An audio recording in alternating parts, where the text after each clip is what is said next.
أعوذ بالله من الشيطان الرجيم بسم الله الرحمن الرحيم اللهم أجل لوليك الفرج.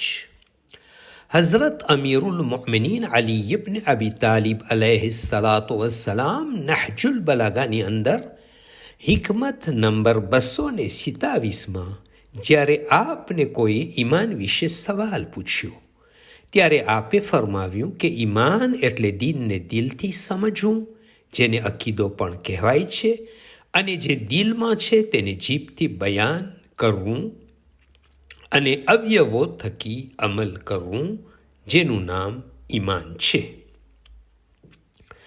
ઇમામ અલી અલૈહિસ્સલામ ઈમાનની હકીકત નાના એવા જુમલામાં સરખી રીતે સમજાવી દીધી. ઈમાન એટલે દીનની ઓળખાણ દિલ અને દિમાગની સાથે હોવી જોઈએ. એટલે કે જેટલી પણ વસ્તુ ઇસ્લામમાં છે તેને અક્કલથી સમજે અને દિલથી કબૂલ કરે અને પછી જીભથી ઇકરાર કરીને અમલ કરે. ઈમાન એક એવું વૃક્ષ છે જેનું મૂળ અલ્લાહ, રસૂલ, ઇમામો અને ખિયામતની ઓળખાણ છે, જેને આપણે ઉસલે દીન પણ કહી શકીએ છીએ. ઉસલે દીનને અક્કલથી સમજવું જોઈએ અને દિલમાં અકીદો રાખવો જોઈએ. અને જ્યારે આપણા આ બધી જ વસ્તુ ઓળખી ગયા તો તેને અમલના મેદાનમાં લાવવું જોઈએ.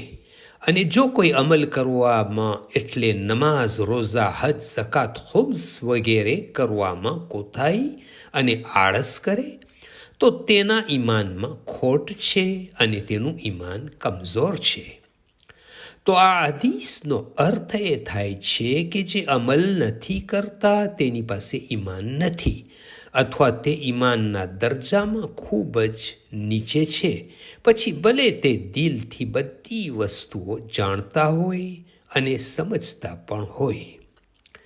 કુરઆનમાં સૂરે અનફાલ આયત નંબર 2-4 આવ્યું છે કે મોમિન ફક્ત એ લોકો છે જેઓ અલ્લાહનું નામ સાંભળે એટલે તરત જ ડરવા લાગે છે, અને જ્યારે અલ્લાહની આયત તેની સામે પડવામાં આવે તો તેઓનું ઈમાન વધવા લાગે છે અને ફક્ત અલ્લાહ ઉપર ભરોસો રાખે, નમાઝ બરપા કરે અને જે પણ તેઓને આપ્યું છે તેમાંથી ઇન્ફાક અને દાન કરે છે.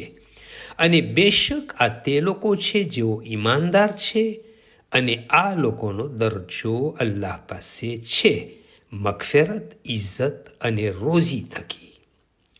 તો આયત થકી ખબર પડે છે કે ઈમાન દિલમાં જે પણ હોય તેની સાથે સાથે અમલનો મેદાનમાં પણ હોવું જરૂરી છે.